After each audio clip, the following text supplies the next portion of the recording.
I'm 28 now, but I still remember every detail of that summer when I was 20. The summer that shattered my faith in family and taught me how easily truth can be buried under lies.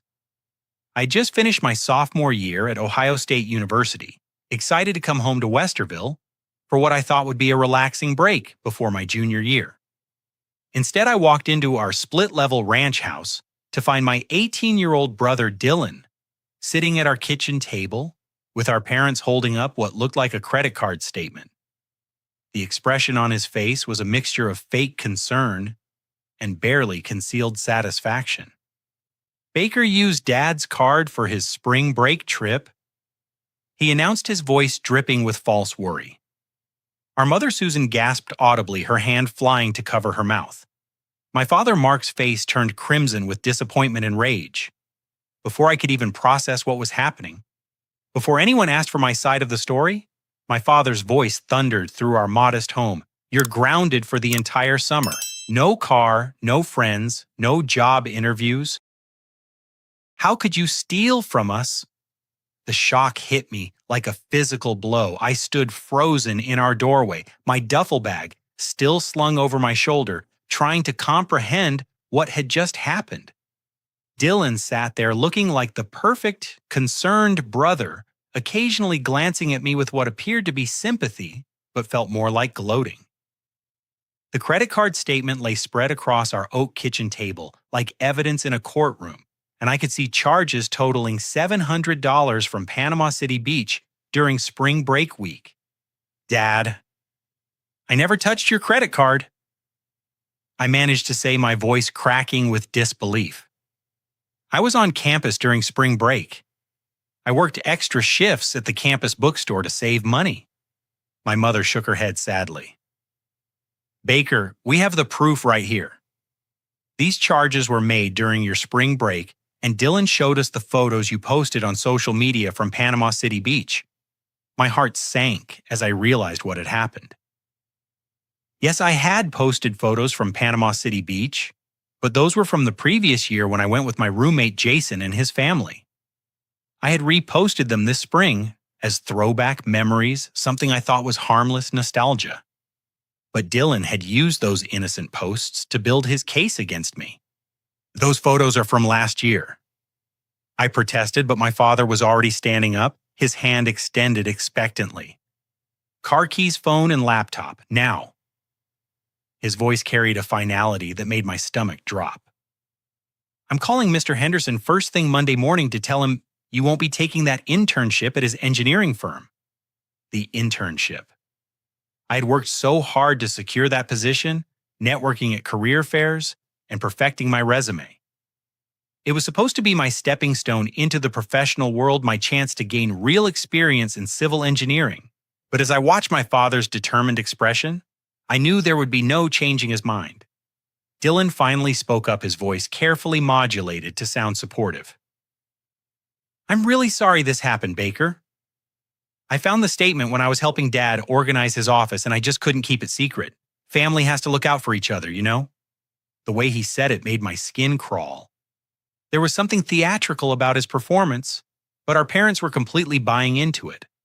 I handed over my belongings like a convicted criminal, watching as my summer plans evaporated before my eyes. Within hours, it became clear that Dylan had not kept this discovery to himself. My phone buzzed incessantly with confused texts from friends before my father confiscated it. Emma, my girlfriend of 8 months, had already heard the news from her friend Rachel, whose mother was friends with my mother.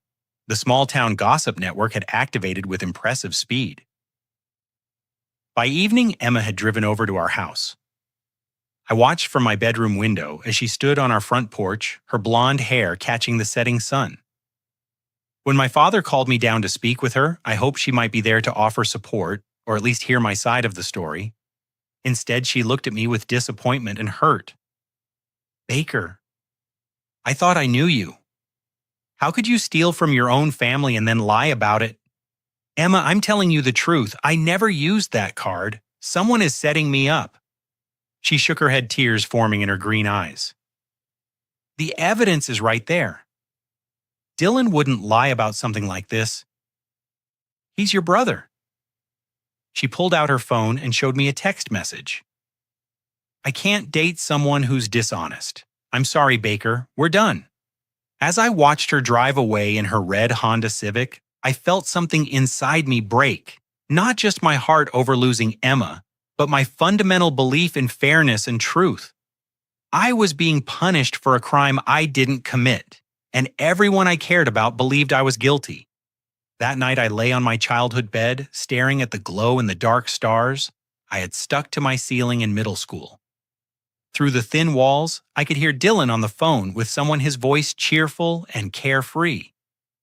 Occasionally I caught snippets of conversation about his plans for the summer plans that apparently included taking over my scheduled work hours at Peterson's auto shop, where I had worked part-time during high school. The isolation was immediate and suffocating. Without my car, I was trapped in our suburban neighborhood.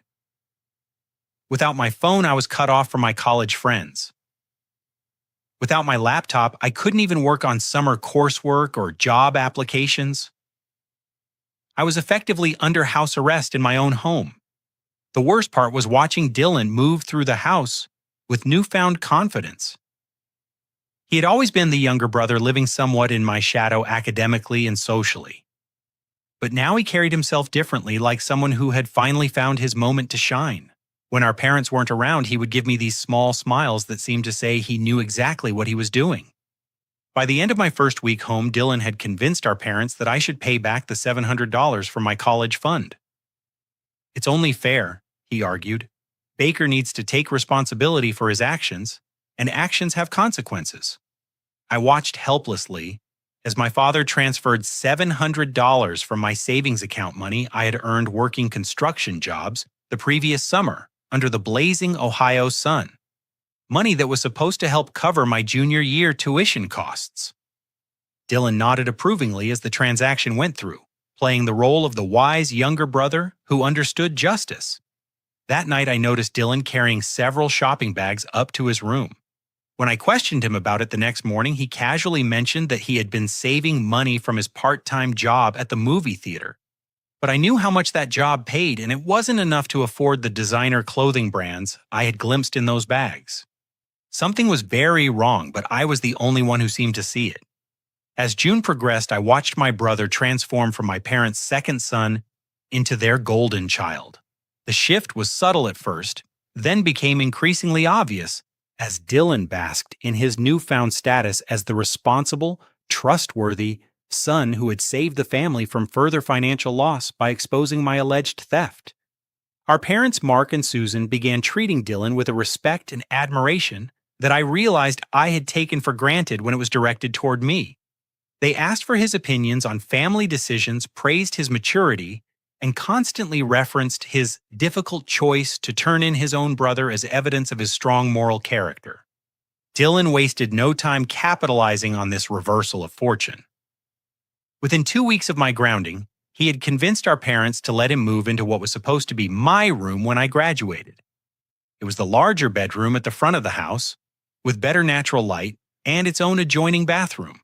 I watched from my childhood bedroom as he moved his belongings, including several new items that seemed to appear daily. The expensive purchases became impossible to ignore. Dylan suddenly had a brand new iPhone to replace his cracked older model, a pair of $200 Nike basketball shoes, and a gaming setup that included a curved monitor and mechanical keyboard. When I mentioned these purchases to our parents, suggesting that perhaps Dylan's minimum wage theater job couldn't fund such extravagant spending, they dismissed my concerns immediately. "Baker, you're just jealous that Dylan is being responsible with his money while you squandered ours," my mother said, not even looking up from her crossword puzzle. "Maybe if you had made better choices, you'd have nice things too." Dylan had an explanation for everything. The phone was a graduation gift from our grandmother. The shoes were on clearance. The gaming equipment was purchased with money he had been saving for months. Every answer came quickly and confidently, and our parents accepted each explanation without question. But I knew our grandmother lived on a fixed income and had never given gifts that expensive. I knew Dylan rarely shopped clearance sales, preferring brand names and the latest models. And I knew he had been spending his theater money on gas, fast food, and dates with various girls from his high school class. The social implications of my situation became clearer as the summer wore on. Dylan made sure that everyone in our extended family neighborhood and social circle knew about my supposed crime. At the 4th of July barbecue at our cousin Jennifer's house, I overheard Dylan telling our Uncle Robert about how difficult it had been for him to discover my betrayal of the family trust. It really broke my heart, Uncle Robert. Dylan said, his voice heavy with manufactured emotion. Baker was always someone I looked up to, you know. But I couldn't let Mom and Dad keep getting hurt financially. Someone had to step up and tell the truth. Our relatives rallied around Dylan, praising his courage and maturity. They looked at me with a mixture of disappointment and pity, if they acknowledged me at all. I spent most of the barbecue sitting alone on the back porch, watching my former life play out without me while Dylan held court as the family hero. The most infuriating part was Dylan's public persona versus his private behavior. Around our parents and other adults, he was thoughtful, helpful, and humble about his role in exposing my alleged theft. But when we were alone, or when he thought no one was paying attention, I caught glimpses of something else entirely. I started noticing that Dylan would stay out much later than his stated curfew, returning home well after our parents had gone to bed. He would slip into the house through the back door sometimes with the faint smell of alcohol on his breath. When I mentioned this to our parents, Dylan smoothly explained that he had been working extra shifts to help support the family during our financial difficulty. Baker's theft really put a strain on our budget, he told our father one morning over breakfast. I want to do my part to help us recover. Our father actually teared up at this display of familial loyalty, reaching over to squeeze Dylan's shoulder with pride. You're a good son, Dylan. Your mother and I are lucky to have you. Dylan had also begun dating Sarah Mitchell, one of the most popular girls from his graduating class. Sarah was beautiful, confident, and came from one of the wealthier families in town. I couldn't understand how Dylan, working minimum wage at a movie theater, was managing to take her to expensive restaurants and buy her gifts that I saw him carrying to his car. When Sarah started coming to our house regularly, I was subjected to the humiliation of being the older brother who was grounded and discredited. She would look at me with curiosity and mild revulsion, clearly having heard Dylan's version of events. Sometimes I would catch her whispering with Dylan, and I knew they were discussing my supposed criminal behavior. The breaking point came when Dylan began throwing parties at our house during the evenings when our parents worked late shifts. Our father worked security at a local factory 3 nights a week, and our mother had picked up extra hours at the insurance office, where she worked as a claims processor. Dylan would invite 6 or 7 friends over, including Sarah, and they would drink beer and play music in our living room. The first time this happened, I went downstairs to confront Dylan about the noise and the obvious underage drinking occurring in our family home. His friends looked at me with a mixture of amusement and disdain as I tried to assert some authority as the older brother. Relax, Baker, Dylan said calmly, not even getting up from the couch where he was sitting with Sarah on his lap. We're not causing any trouble. Maybe if you hadn't stolen from Dad, you could join us instead of being stuck upstairs like a little kid. His friends laughed, and I felt my face burn with humiliation. I was 20 years old, a college student being dismissed by teenagers in my own home. When I threatened to tell our parents about the party, Dylan's expression shifted to something colder. Go ahead, he said. Tell them their thief son is causing more problems. I'm sure they'll believe you over me. He was right, and we both knew it. I had lost all credibility in my family, while Dylan's word had become gospel. I retreated to my room, seething with frustration and powerlessness. The parties continued twice a week throughout July. I would lie in bed, listening to the laughter and conversation below, feeling like a prisoner in my own home. Sometimes I would look out my window and see Dylan's friends smoking cigarettes in our backyard, or making out on our front porch, treating our property like their personal playground. But the most devastating blow came at the end of July when Dylan announced that he had been accepted to Columbus State Community College on a hardship scholarship. He gathered our family around the kitchen table, his acceptance letter spread out like a trophy. The financial aid office was really understanding about our family's situation. He explained, his voice modest but proud. They said students who demonstrate resilience in the face of family financial crisis are exactly who they want to help. Our parents were ecstatic. They hugged Dylan and praised his determination to pursue higher education despite the family turmoil I had supposedly caused. But something about the scholarship didn't sit right with me. I knew hardship scholarships were typically reserved for families with documented low-income unemployment or other significant financial struggles. Our family was solidly middle class. Yes, my alleged theft of $700 had created a temporary budget strain, but it wasn't the kind of genuine hardship that merit-based aid was designed to address. It seemed like Dylan had used my supposed crime to fraudulently qualify for financial assistance intended for students who truly needed it. When I tried to raise this concern with our parents, they shut me down immediately. "Baker, your brother, is trying to better himself and contribute positively to this family," my mother said sharply. "Instead of trying to tear him down, maybe you should focus on how you're going to make things right."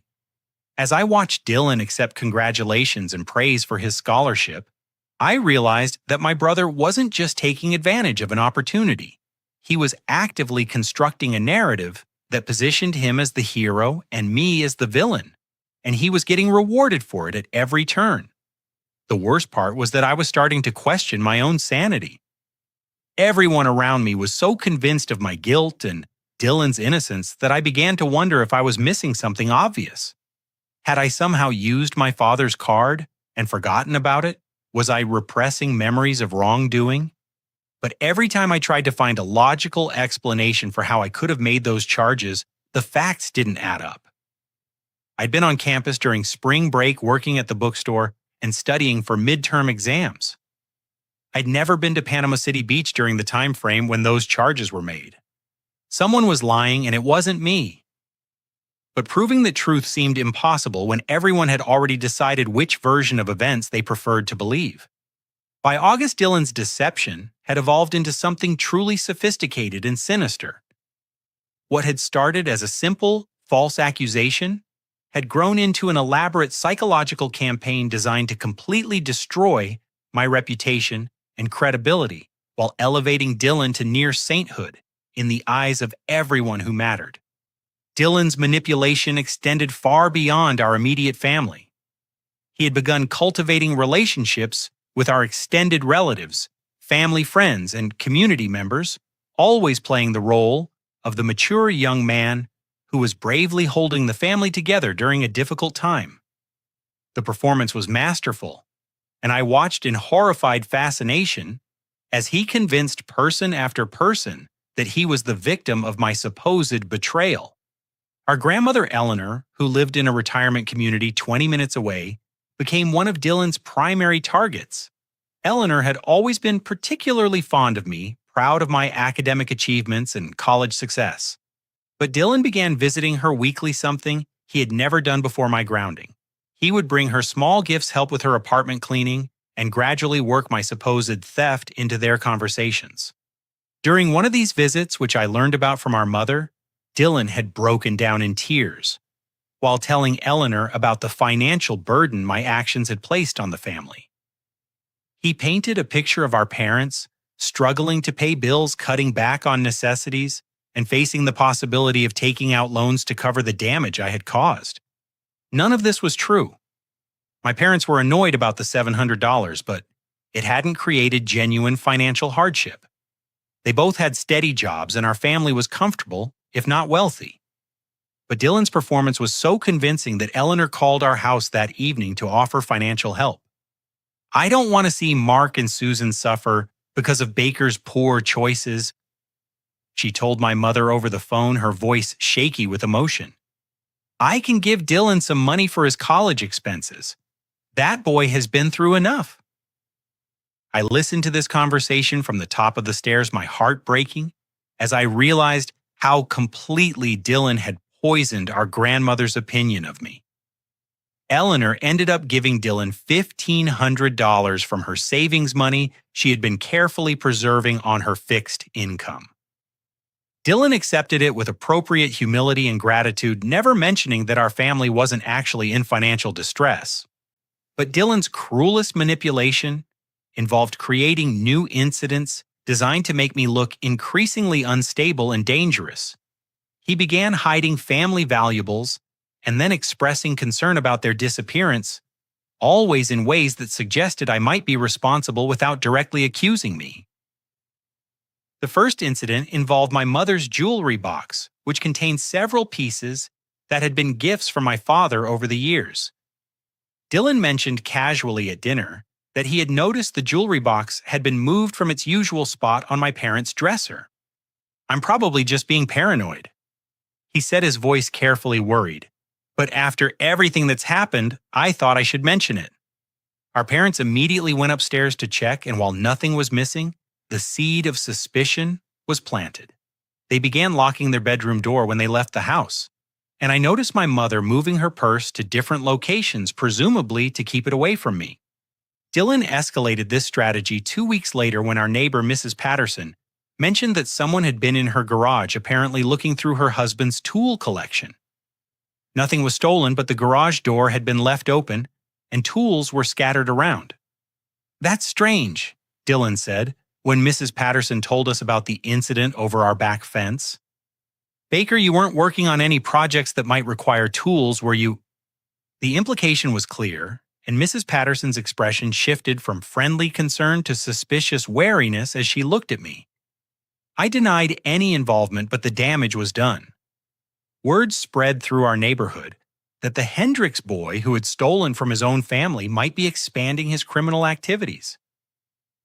The most devastating incident occurred during a family gathering at our house in mid-August. Dylan had invited several of our relatives for a backyard barbecue, ostensibly to demonstrate that the family was healing and moving forward despite my supposed betrayal. Our cousins Jennifer and Michael came with their families along with Uncle Robert and Aunt Linda. Earlier that day, Dylan had asked to borrow my high school class ring, claiming he wanted to show it to his girlfriend Sarah as an example of what his own ring might look like when he graduated. I thought it was an odd request, but I was desperate for any positive interaction with my brother, so I gave it to him. During the barbecue, while I was helping our mother bring food outside, Dylan discovered my class ring in the pocket of Uncle Robert's jacket, which was hanging on a chair near our back door. He held it up with apparent shock and confusion. "Uncle Robert, why do you have Baker's ring?" Dylan asked loudly enough for everyone to hear. Uncle Robert was genuinely bewildered. He had no idea how the ring had gotten into his jacket pocket, and his confusion was obvious to everyone present. But Dylan's discovery created an incredibly uncomfortable situation that seemed to suggest I had planted my own ring on our uncle for some unknown reason. Maybe Baker was trying to create evidence that someone else was stealing things, Dylan suggested quietly to our cousin Jennifer, but loud enough for others to hear. Like to make himself look less guilty, I watched in horror as my family members exchanged glances that clearly indicated they thought I was capable of such manipulation. Uncle Robert looked at me with disappointment and genuine hurt, probably wondering if I was attempting to frame him for something. "I didn't put that ring in Uncle Robert's pocket," I said desperately. "Dylan, you had my ring earlier today. You know how it got there." But Dylan looked at me with what appeared to be genuine sadness and concern. "Baker, I gave your ring back to you hours ago. Don't you remember? You put it on your dresser." I knew this was a lie, but I couldn't prove it. The ring had clearly been in my possession earlier, and now it was found in a suspicious location. Dylan's version of events was plausible enough that our relatives couldn't definitively say what had happened, but the incident reinforced their belief that something was seriously wrong with me. The psychological pressure was becoming unbearable. I found myself second-guessing my own memories and actions, wondering if I was somehow losing my grip on reality. Dylan had created an environment where anything bad that happened could potentially be traced back to me, and I had no way to defend myself against accusations that were carefully constructed to seem plausible. The final blow came when Dylan convinced our parents to request a police wellness check on me. He approached them privately one evening, expressing concern that I had been making vague, threatening statements about getting revenge on the family for not believing my protests of innocence. This was completely untrue. While I had certainly expressed frustration about my situation, I had never threatened anyone or anything. But Dylan painted my frustration as something more sinister, suggesting that my anger was escalating and that he was genuinely worried about everyone's safety. When Officer Martinez arrived at our house the next afternoon, I was mortified. He was professional and polite, but his presence sent a clear message to our neighbors and anyone else who might be watching. The Hendricks family was dealing with a son who had become enough of a problem to warrant police intervention. Officer Martinez spoke with me privately for about 15 minutes, asking about my mental state, my plans for the future, and whether I was having thoughts of harming myself or others. I answered honestly, explaining my frustration with being falsely accused, but emphasizing that I had no intention of hurting anyone. But the damage was done. Officer Martinez suggested to my parents that they might want to consider professional counseling for me, noting that young adults sometimes struggle with accountability and that my continued denial of obvious evidence might indicate deeper psychological issues.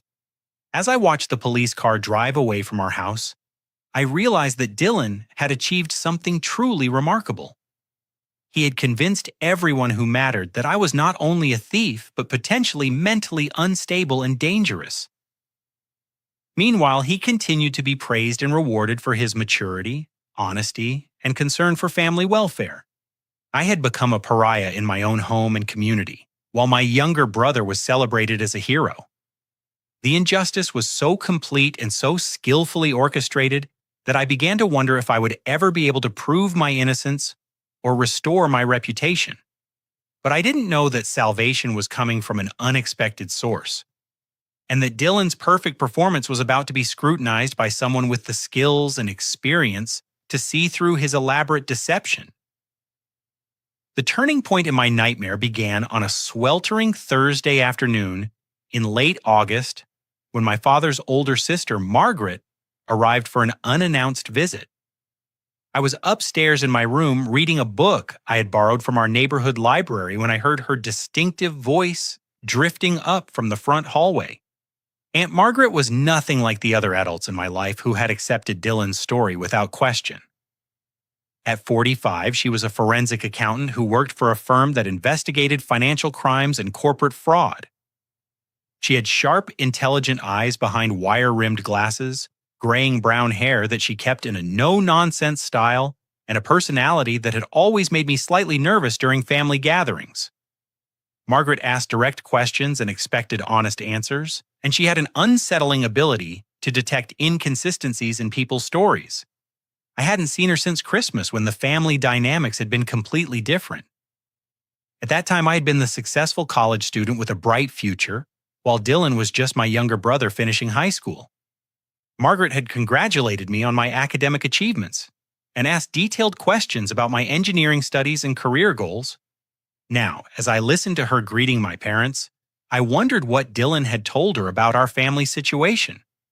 I assumed she had heard some version of his story about my supposed theft and was probably here to offer support during our family's difficult time. But as the afternoon progressed, I began to notice that Margaret's visit felt different from the typical family social calls we had been receiving. Instead of focusing on offering sympathy or advice, she seemed to be observing and asking questions that made everyone slightly uncomfortable. I came downstairs for dinner to find Margaret studying Dylan with an intensity that made him fidget in his chair. She had been asking him about his summer activities, his college plans, and his part-time job at the movie theater. The question seemed innocent enough, but there was something probing about her approach that Dylan clearly didn't appreciate. "So Dylan, you're planning to study business at Columbus State?" Margaret asked, cutting into her meatloaf with precision. "That's interesting. What attracted you to that field?" Dylan launched into what sounded like a rehearsed answer about wanting to help families achieve financial stability and security. It was exactly the kind of response that had been winning him praise from other adults, emphasizing his maturity and his desire to contribute positively to society. But Margaret's follow-up questions revealed details that didn't quite add up. She asked about specific courses in the business program, about his long-term career goals, and about how he planned to balance work and school responsibilities. Dylan's answers became increasingly vague and contradictory, and I could see sweat forming on his forehead despite the air conditioning. "And you're managing to save money for college while working part-time," Margaret continued. "That's impressive financial discipline for someone your age. You must have learned some valuable lessons about budgeting and prioritizing expenses." Dylan nodded enthusiastically, but I caught a flicker of something that looked like panic in his eyes. "Yeah, I've always been good with money. I learned from watching Mom and Dad, you know." Margaret smiled, but it was the kind of smile I'd seen her use during Christmas dinner, when our cousin Jason had tried to convince everyone he was getting excellent grades while clearly struggling in school. It was patient, polite, and completely skeptical. After dinner, while Dylan retreated to his room claiming he had homework to complete, Margaret helped our parents clean the kitchen.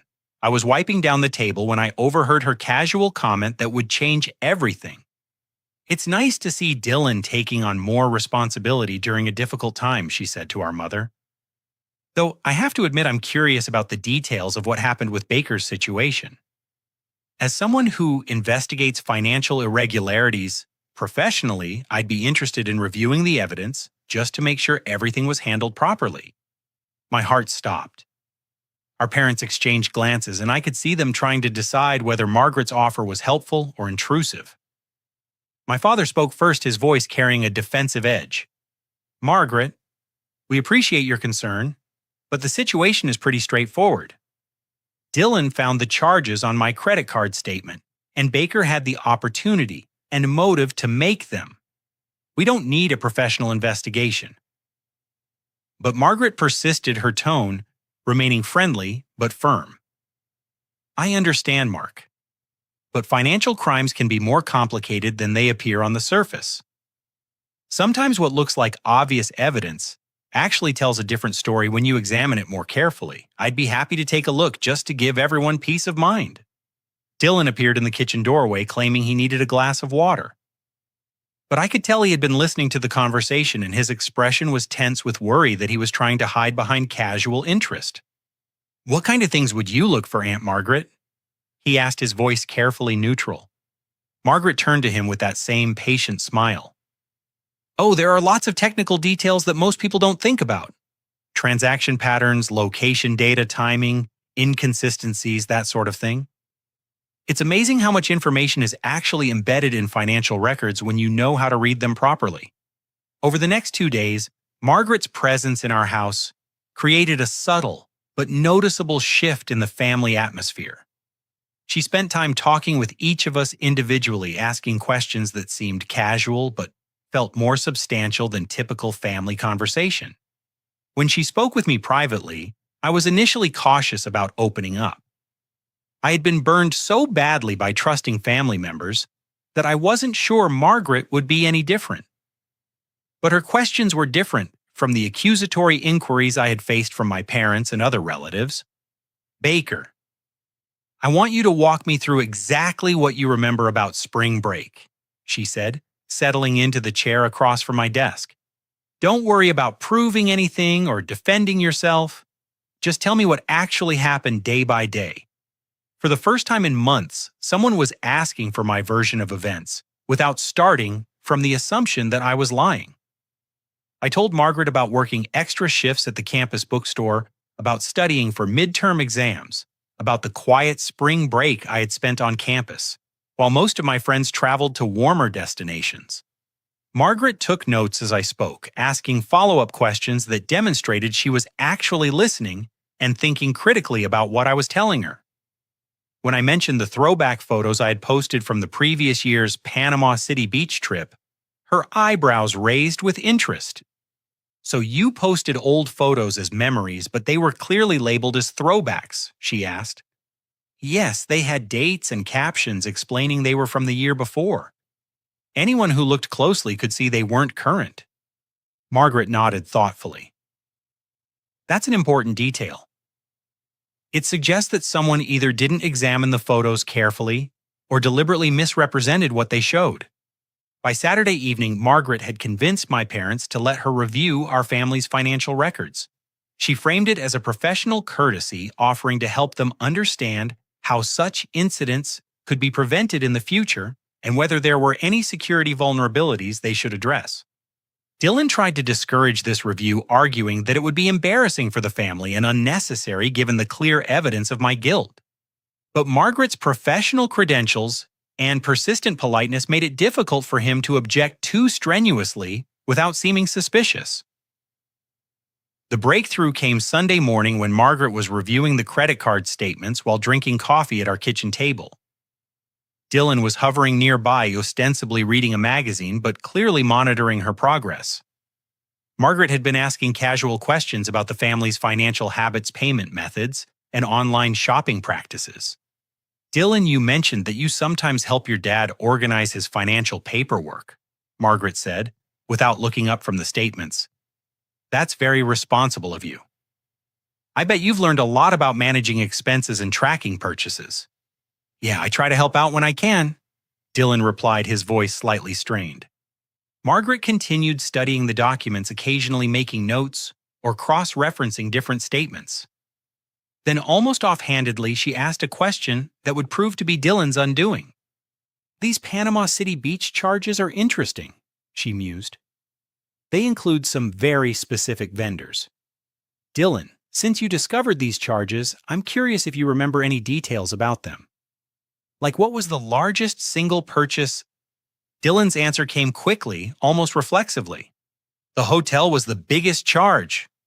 $258 for 3 nights at the beachside resort." Margaret looked up from the papers, her expression neutral but alert. "That's a very specific memory.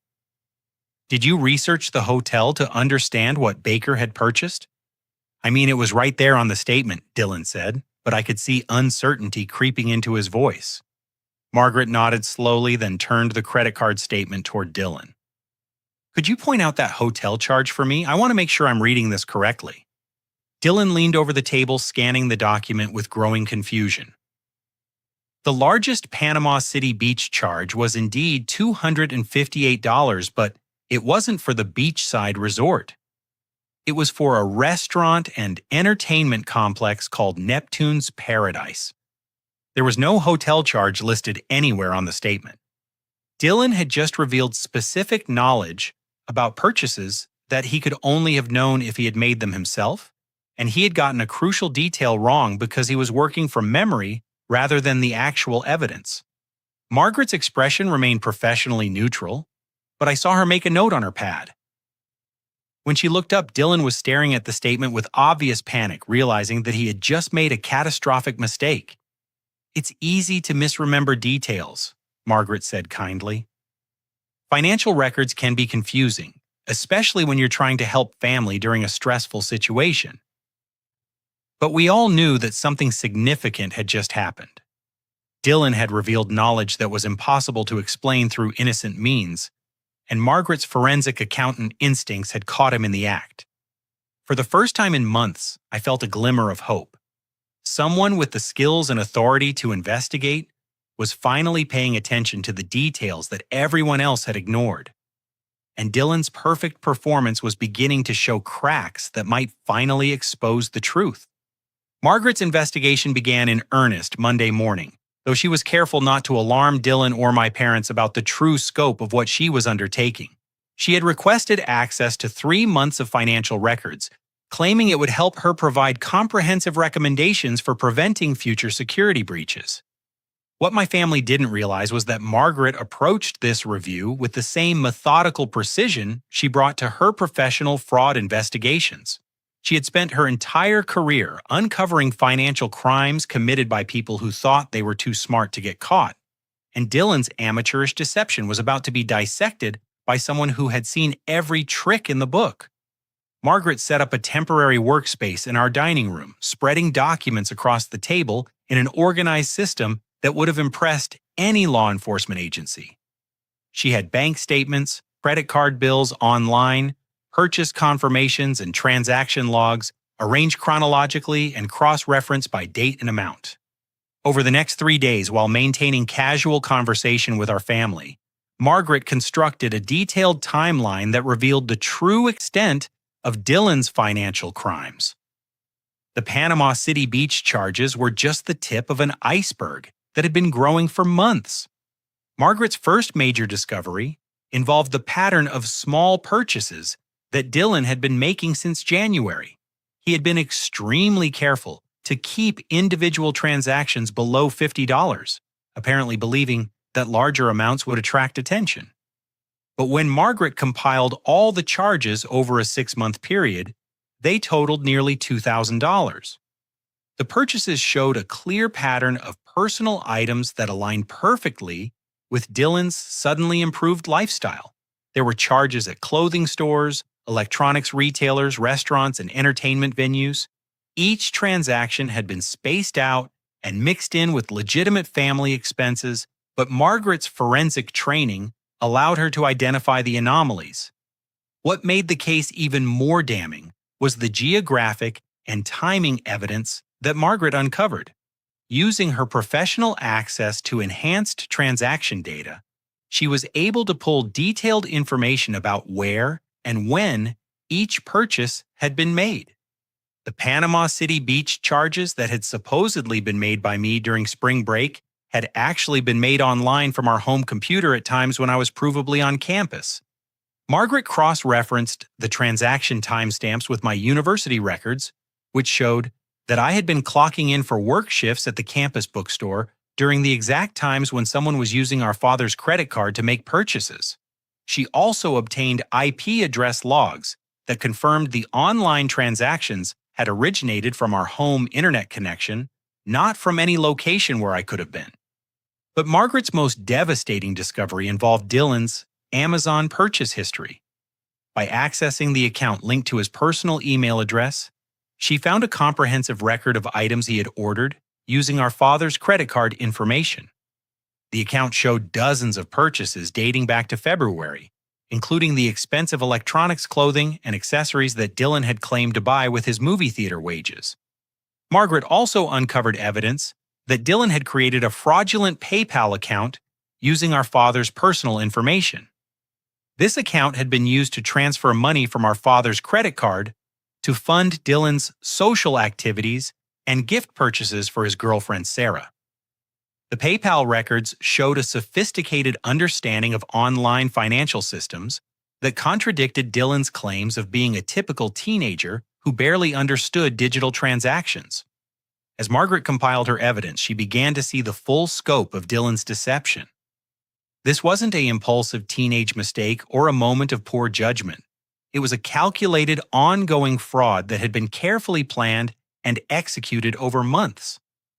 Dylan had systematically stolen from our family while simultaneously building a false narrative that positioned him as the moral authority who had saved everyone from my supposed crimes. Margaret also discovered that Dylan had been researching how to cover his tracks online, visiting websites that explained how credit card fraud investigations worked and how to avoid detection when making unauthorized purchases. His browser history revealed searches for topics like how long do banks keep transaction records and what evidence do police need for credit card theft charges.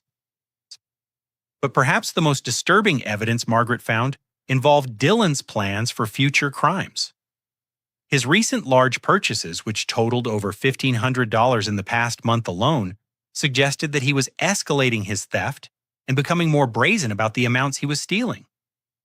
Margaret found evidence that Dylan had been planning to frame me for an even larger theft, having already made several expensive purchases that he intended to discover later and blame on my supposed ongoing criminal behavior. The evidence also revealed how Dylan had manipulated the original discovery of his crimes. Margaret found that Dylan had been monitoring our father's credit card account online for weeks before he claimed to have found the incriminating statement. He had carefully chosen which charges to highlight and which ones to ignore, creating a narrative that focused attention on the most dramatic incidents while concealing the broader pattern of his systematic theft. Margaret's investigation also uncovered the sophisticated psychological manipulation Dylan had employed to maintain his deception. She found evidence that he had researched techniques for gaslighting and social manipulation, visiting online forums where people discussed how to lie convincingly and maintain false narratives under pressure. By Thursday afternoon, Margaret had assembled a case that would have been sufficient to secure criminal charges in any court of law. But she knew that presenting this evidence to our family would require careful planning. Dylan had spent months building trust and credibility with our parents, while systematically destroying my reputation. Simply dumping a pile of financial documents on the kitchen table would not be enough to overcome the emotional investment our family had made in Dylan's version of events. Margaret also realized that she needed to be prepared for Dylan's inevitable attempts to explain away or discredit her findings. She had seen enough financial criminals to know that they rarely accepted responsibility when confronted, instead choosing to attack the investigation process or claim that evidence had been fabricated or misinterpreted. But Margaret had one final piece of evidence that would make Dylan's denials impossible to sustain. Using her professional connections, she had obtained security camera footage from several of the stores where Dylan had made purchases using our father's credit card. The footage clearly showed Dylan making transactions on dates when he had claimed to be working or studying, using a card that he had insisted he never touched. Margaret spent Thursday evening organizing her evidence into a presentation that would systematically dismantle every aspect of Dylan's deception. She prepared timeline charts, transaction summaries, and photographic evidence that would make the truth undeniable even to family members who desperately wanted to believe Dylan's lies. As she worked, Margaret occasionally glanced toward the stairs, knowing that Dylan was upstairs in his room, probably congratulating himself on having successfully destroyed his brother's reputation and stolen thousands of dollars from his own family. But Dylan's moment of triumph was about to end, and the reckoning Margaret was preparing would expose not just his financial crimes, but the cruel psychological manipulation he had used to torment an innocent person. The truth was finally ready to emerge, and no amount of charm, manipulation, or false accusations would be able to stop what was coming next. Friday evening, Margaret called a family meeting under the pretense of presenting her financial security recommendations. She had spent the day finalizing her presentation, organizing evidence, and preparing for what she knew would be the most difficult conversation our family had ever had. Dylan seemed relaxed as we gathered around the dining room table at 7 o'clock. Over the past week, he had watched Margaret's investigation with carefully concealed nervousness, but her gentle demeanor and casual questions had apparently convinced him that she hadn't discovered anything threatening to his carefully constructed narrative. Our parents settled into their chairs with expressions of polite interest, expecting to receive some professional advice about protecting their financial information and preventing future incidents like my supposed theft. They had no idea they were about to witness the complete destruction of everything they believed about their two sons. Margaret began her presentation with what appeared to be routine information about credit card security and online safety. She discussed common fraud patterns, explained how criminals typically operated, and offered general recommendations for monitoring financial accounts. Dylan nodded along, appropriately occasionally asking questions that made him sound responsible and engaged. But then Margaret's tone shifted subtly as she moved into what she called case-specific analysis. She pulled out the credit card statements and began walking through the Panama City Beach charges, in detail pointing out discrepancies that she had noticed during her investigation. The interesting thing about these particular charges, Margaret said, her voice remaining professionally neutral, is that they show a pattern that's inconsistent with typical spring break spending by college students. Dylan's expression remained calm, but I noticed his hands had developed a slight tremor as Margaret continued her analysis. For instance, the timing of these online purchases suggests they were made by someone who was familiar with the family's daily routine and knew when they would have uninterrupted access to computing devices and payment information. Margaret pulled out a detailed timeline that showed the exact times when the fraudulent purchases had been made. She had cross-referenced this information with our family's work schedules, school commitments, and other activities to create a picture of when each family member had been home and able to access our father's credit card information. Baker, according to your university records, you were working at the campus bookstore during most of these transaction times, Margaret said, turning to me with a slight smile. In fact, your time clock records show that you are clocking in for shifts within minutes of when some of these online purchases were being made from this house. Our parents looked confused, but not yet alarmed. They were still trying to process the technical information Margaret was presenting, not yet understanding the implications of what she was revealing. But Dylan understood. I watched his face go pale as he realized that Margaret had uncovered evidence that made my innocence undeniable. He tried to maintain his composure, but his voice cracked slightly when he attempted to respond. Maybe Baker used his laptop to make purchases remotely, Dylan suggested. College students know how to do that kind of thing. Margaret nodded as if this were a reasonable suggestion, then pulled out another set of documents. That's a good theory, Dylan. So I checked the IP address logs for these transactions. They all originated from this house's internet connection, specifically from the computer in your father's home office. She paused, allowing this information to sink in before continuing. I also checked Baker's laptop usage records from the university's IT system. His device wasn't even connected to the internet during most of these transaction times. Our father leaned forward in his chair, beginning to look concerned. Margaret, what exactly are you saying? I'm saying that someone in this house was using Mark's credit card information to make online purchases while Baker was provably elsewhere, Margaret replied calmly. The question is who had the access opportunity and motivation to commit these crimes. Dylan's carefully maintained facade was beginning to crack.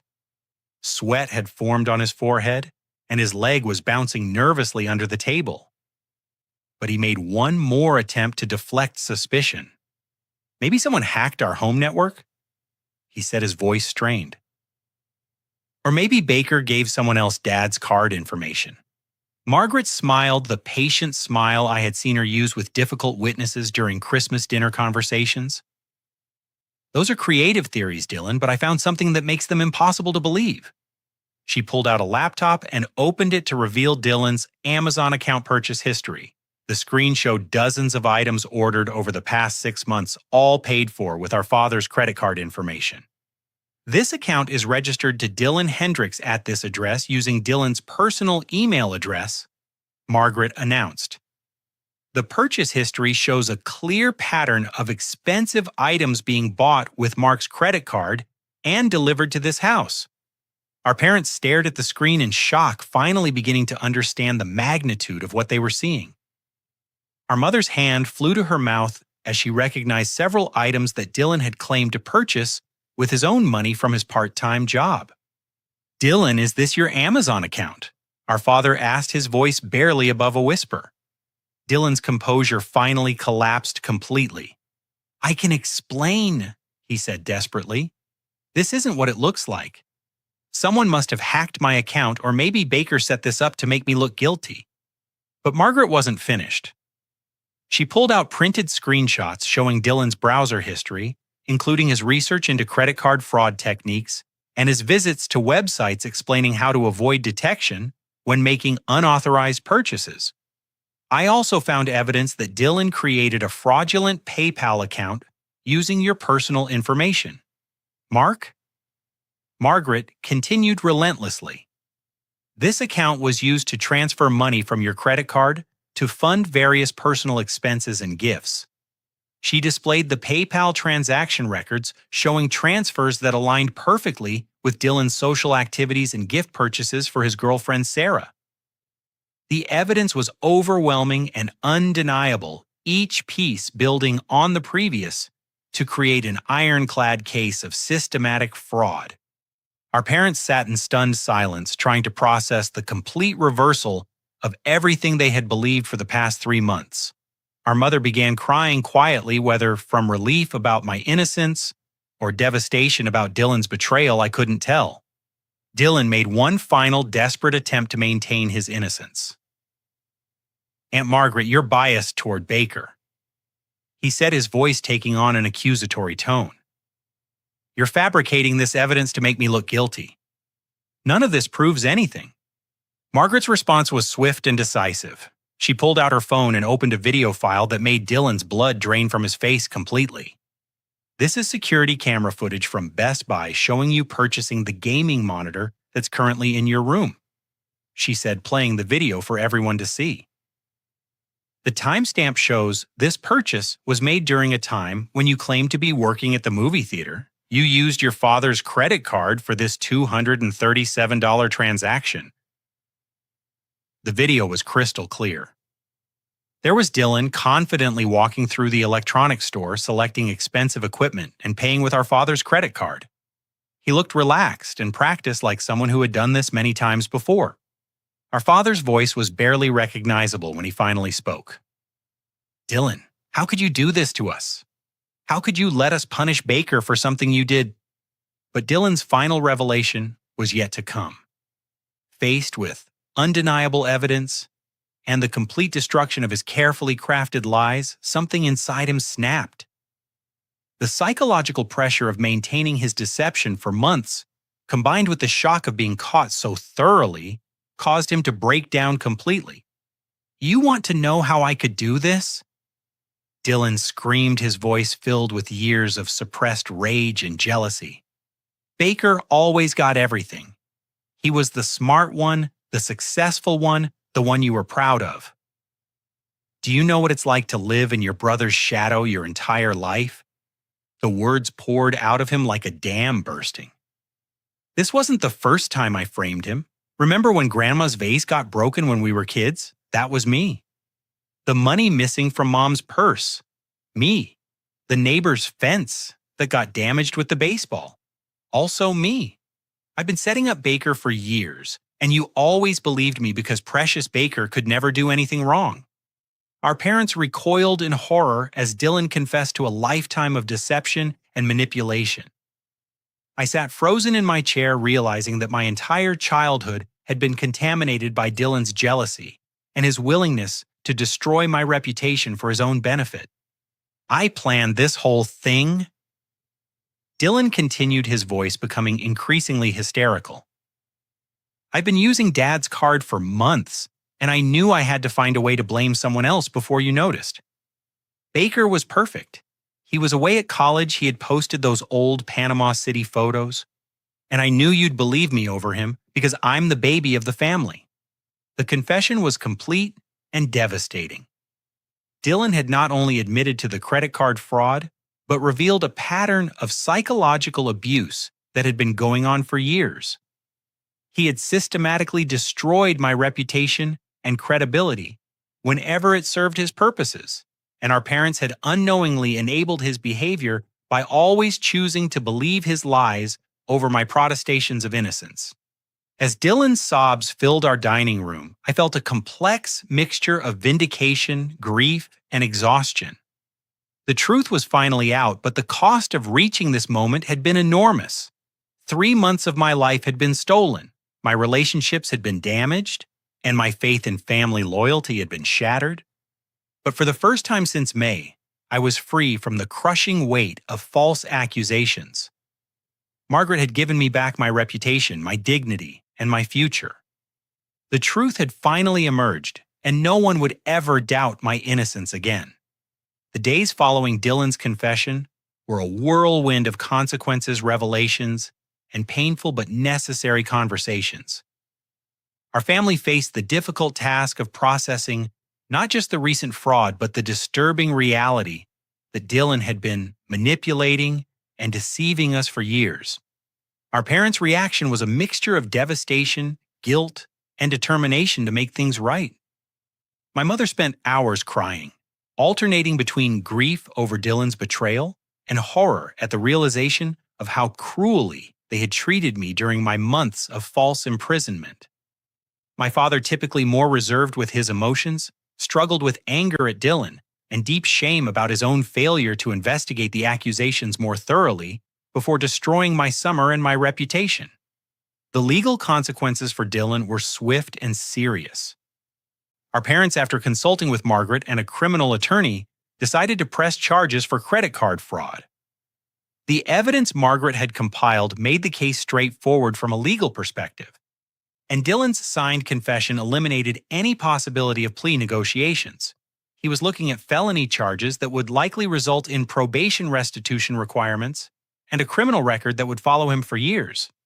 The fraudulent scholarship Dylan had obtained was immediately revoked when Columbus State Community College learned about his criminal charges and the false information he had provided about our family's financial hardship. The $1,500 our grandmother had given him had to be returned, though Eleanor insisted on giving me that money instead to help restore my college fund that had been depleted to cover Dylan's fictitious debt. Dylan himself seemed to age years in the space of weeks. The confident, manipulative young man who had orchestrated my downfall disappeared, replaced by someone who appeared genuinely shocked by the consequences of his actions. Whether this represented genuine remorse or simply the natural result of his schemes finally catching up with him was unclear, but the change was dramatic and permanent. The community response was equally swift but more positive for our family's healing process. Margaret made sure that key neighbors and community members learned the truth about what had really happened, particularly focusing on people like Mrs. Patterson, who had been led to suspect me of additional crimes. The speed with which gossip had initially spread my false reputation worked in reverse, quickly replacing suspicion with sympathy and respect for how I had handled false accusations with dignity. Emma's reaction was particularly meaningful to me. She drove to our house the day after Dylan's confession became public knowledge, tears streaming down her face as she apologized for abandoning me when I needed support most. Her regret was genuine, but our conversation helped me realize that the person who had been devastated by her betrayal was different from the person I had become during my months of isolation and false accusation. "Baker, I know I have no right to ask for another chance," Emma said as we sat on our front porch. "I should have believed you. I should have asked more questions. I should have stood by you when things got difficult." I appreciated her apology, but I had grown beyond needing her validation for my worth or innocence. "Emma, I forgive you. And I understand why you made the choice you did. But I'm not the same person I was 3 months ago. And I don't think we can go back to where we were."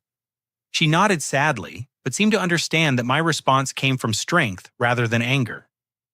The experience had taught me to value people who believed in my character even when circumstances made that belief difficult, and Emma had demonstrated that she wasn't that kind of person. My parents began the difficult process of rebuilding their relationship with me, starting with a series of conversations that were among the most honest our family had ever had. They acknowledged that their rush to judgment had been influenced by Dylan's long history of appearing trustworthy and mature, but they also recognized that they had failed in their fundamental responsibility to investigate serious accusations before imposing life-changing punishments. "Baker, we know we can't undo the damage we've done," my father said during one of these conversations. "But we want to understand how we failed you so completely and how we can make sure this never happens again." These discussions were painful but necessary. My parents had to confront the reality that their parenting had unknowingly enabled Dylan's manipulative behavior while leaving me vulnerable to his schemes. They committed to family therapy both to help Dylan address his psychological issues and to learn how to rebuild healthy family dynamics based on communication rather than assumptions. The most surprising aspect of my recovery was discovering my own resilience and growth. The 3 months of isolation and false accusation had been horrible, but they had also forced me to develop inner strength and self-reliance that I never would have discovered otherwise. I had learned to trust my own judgment even when everyone around me disagreed, to maintain my integrity under extreme pressure and to find value in my own character independent of others' opinions. When I returned to Ohio State for my junior year, I was a different person than the naive 20-year-old who had come home for summer break. My academic performance improved dramatically as I channeled my newfound determination into my engineering studies. I became more selective about friendships, gravitating toward people who demonstrated loyalty and independent thinking rather than those who were easily influenced by gossip or social pressure. Margaret became an important mentor during this period, helping me process my experience and consider how I might use what I had learned to help others. Her professional expertise in uncovering financial crimes had saved me, but her personal commitment to truth and justice had been equally important. She encouraged me to consider a career path that would allow me to advocate for people who found themselves in situations similar to what I had endured. This mentorship eventually led me to change my major from civil engineering to criminal justice, with a focus on financial crimes and wrongful accusations. The experience of being falsely accused had given me unique insight into how innocent people could be trapped by circumstantial evidence and social pressure, and I wanted to develop the skills to help others in similar situations. My junior and senior years at Ohio State were among the most productive and fulfilling of my life. I excelled academically, developed meaningful relationships with professors and classmates, and completed internships with law enforcement agencies that gave me practical experience in criminal investigations. The confidence I had gained from surviving my ordeal translated into leadership opportunities and academic achievements that opened doors I never would have imagined as a naive sophomore. Dylan's path was more difficult, but ultimately included signs of genuine change. His criminal conviction and the loss of his college opportunity forced him to confront the consequences of his actions in ways that his previous manipulations had always allowed him to avoid. He spent a year working minimum wage jobs to pay restitution and legal fees, during which time he began therapy to address the jealousy and entitlement that had driven his behavior. Our relationship remained complicated and probably always would be. I was able to forgive him for the sake of family peace and my own emotional health, but trust was something that would have to be rebuilt slowly over many years, if at all. The psychological abuse he had inflicted through years of false accusations was harder to overcome than the financial crimes because it had shaped my childhood and adolescence in ways that continued to affect me. But perhaps the most important outcome of my experience was the life lesson that emerged from surviving such a profound injustice. I learned that truth has its own power, but it often requires a champion to bring it to light. Margaret's intervention had been crucial, not just because of her professional skills, but because she had been willing to ask difficult questions when everyone else preferred comfortable assumptions. I learned that the people we trust most are sometimes capable of the deepest betrayal, but that justice can still prevail when someone brave enough is willing to stand up for what's right. Most importantly, I discovered that my worth as a person wasn't determined by others' opinions of me, but by my own integrity and actions. The experience taught me to be skeptical of easy explanations and to remember that truth is often more complicated than it first appears. It showed me the importance of having people in my life who would believe in my character, even when circumstances made that belief difficult, and it helped me become the kind of person who would stand up for others facing similar injustices.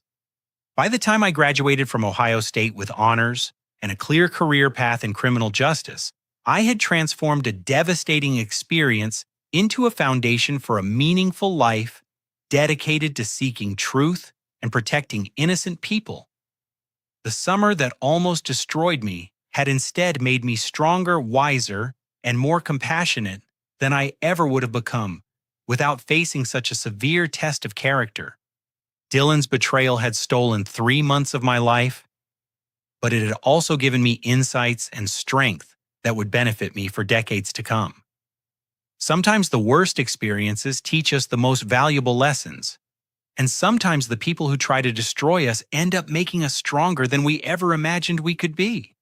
As I look back on that terrible summer, 8 years later, I'm grateful for Margaret's courage in seeking the truth, for my parents' willingness to confront their mistakes and rebuild our family relationships, and for my own discovery that I could survive even the most devastating betrayal with my integrity intact. The truth had set me free, and I had used that freedom to build a life dedicated to ensuring that other innocent people would have someone willing to fight for them when they faced similar injustices. What about you? Have you ever been in a situation where you were falsely accused of something you didn't do? How did you handle it? And what did the experience teach you about standing up for the truth? I'd love to hear your stories in the comments below. If this story resonated with you, please like this video and subscribe to the channel for more true stories about overcoming life's biggest challenges. And don't forget to share this with someone who might need to hear about the power of perseverance and the importance of having allies who will fight for the truth. Thank you for listening to my story, and I hope it reminds you that even in the darkest times, justice and truth have a way of emerging when the right person is willing to stand up and seek them out. Stay strong, stay honest, and never give up on yourself, even when everyone else seems to have given up on you.